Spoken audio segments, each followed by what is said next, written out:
But you know, I have found that there's a lot of misconceptions and a lot of just wrong information out there, even in our churches, even with Christians.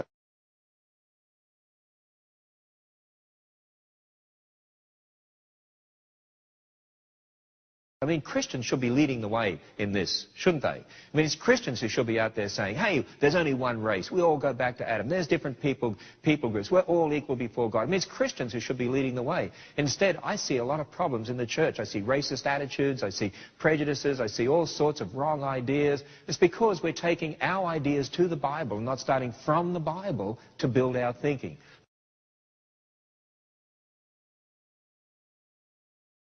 Let me give you an example here. In fact, I'm going to ask you a question.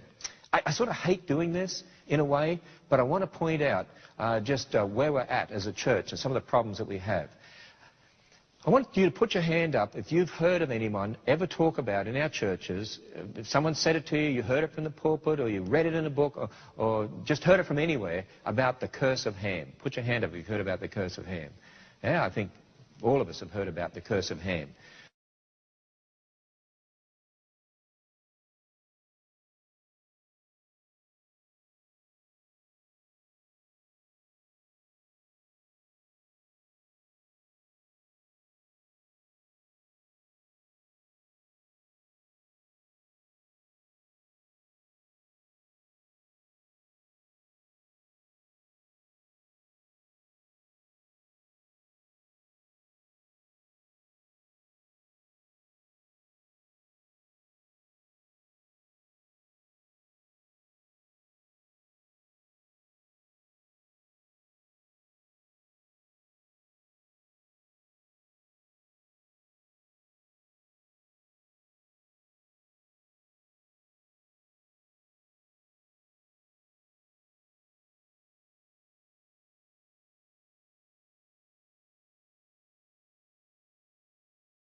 How many of you have also heard that the curse of Ham has to do with the color of skin, with dark skin and so on? Yeah, we have, haven't we?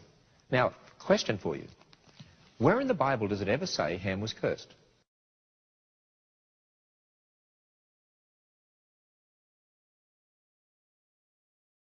Where is the curse of Ham in the Bible? You know, I can't believe this. I go into church after church, particularly in America, more than any other country, I find this. We hear about this curse of Ham. Where does it say curse of Ham? It doesn't say that.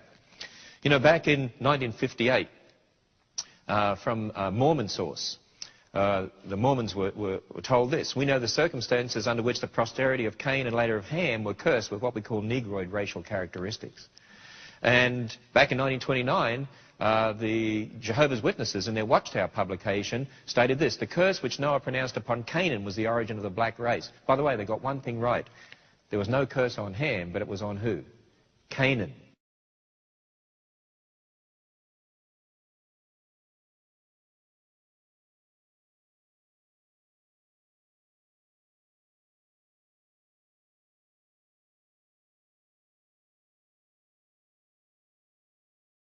That's right. In fact, what I want to do is this. Let's look at Genesis chapter 9, verses 18 to 27. Look at verse 18. And there it says, and the sons of Noah that went forth from the ark were Shem, Ham, and Japheth, and Ham, the father of Canaan. You notice how it singles out Ham as the father of Canaan? You notice that? And if we go down to verse 22, it says, and Ham, the father of Canaan. You know, why is that? It talks about Shem and Japheth, but Ham's the father of Canaan.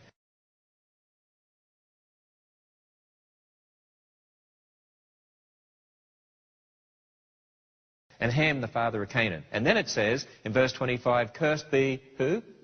Canaan. Not cursed be Ham, cursed be Canaan. There's no curse of Ham, but Canaan was cursed. Now, why is that? What's it all about? Well, it's interesting. Noah actually had, well, he had 3 sons, but Ham actually had 4 sons, okay? And Canaan was just one of his sons. And if you look at the descendants of Canaan, they are some of the most wicked people that ever lived on earth, the people of Sodom and Gomorrah.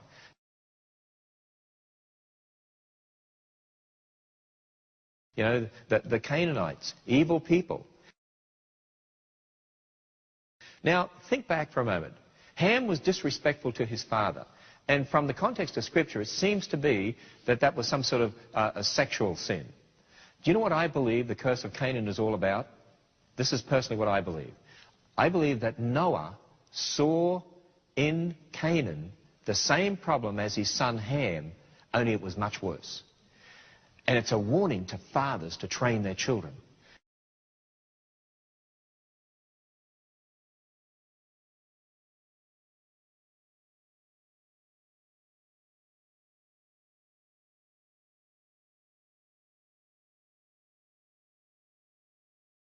Because you often see, when one generation, when you see sin in that particular generation, and things that are not biblical, not scriptural, things against God, you often see the next generation who will then learn from that and exhibit it in a greater extent. And I think that's what you're seeing here.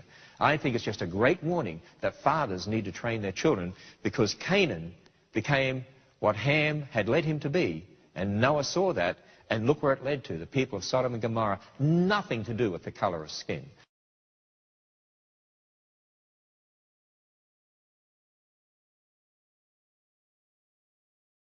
And nothing to do with anything like that. And I can't believe that that sort of information is still out there in many of our churches. And it is. We need to build our thinking on the Bible and stop taking man's ideas from the world and adding them to the Bible and ending up with all sorts of wrong ideas and prejudices and so on.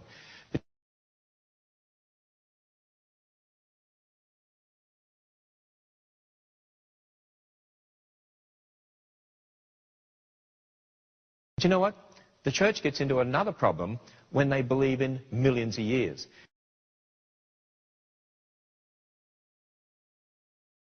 You see, if you accept those same dating methods that people like Dr. Hugh Ross, who's a progressive creationist and teaches the church to believe in millions of years, if you accept those dating methods as absolute, you've got a major problem. Tell you why. We're going to scan through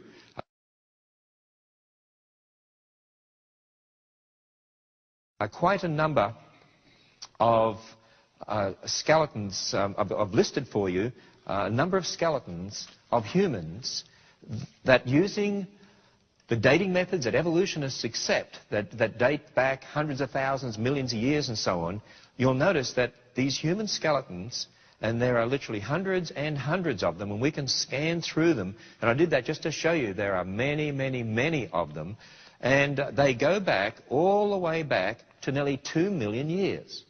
Now, stop right there for a moment. If we've got all of these human skeletons that date back to nearly 2 million years, to thousands, hundreds of thousands, and up to nearly 2 million years, what are we going to do with them? Because, you see, anyone who reads the Bible knows you can't put hundreds of thousands of years or millions of years in those genealogies between Adam and today. It would destroy them.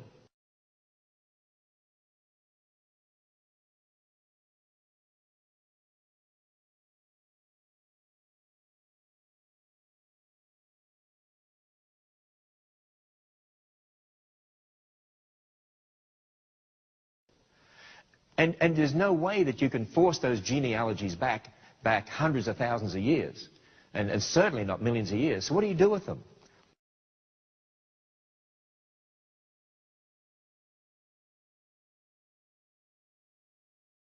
Well, Dr. Hugh Ross, who's a progressive creationist and had a great influence on the church, sadly, says this. Here's a quote from him.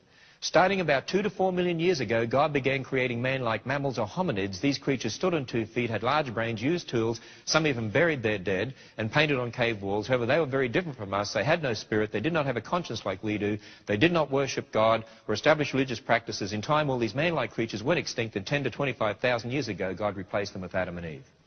In other words, he says there was a race of men and women before Adam and Eve who don't have souls, but they did cave paintings, buried their dead. In fact, they did have some religious practices from the evidence we've seen, but they can't have salvation because they're not descendants of Adam and Eve. You see, do you know what he's talking about here? He's talking about Neanderthal man and Cro-Magnon man and so on, who are obviously descendants of Noah.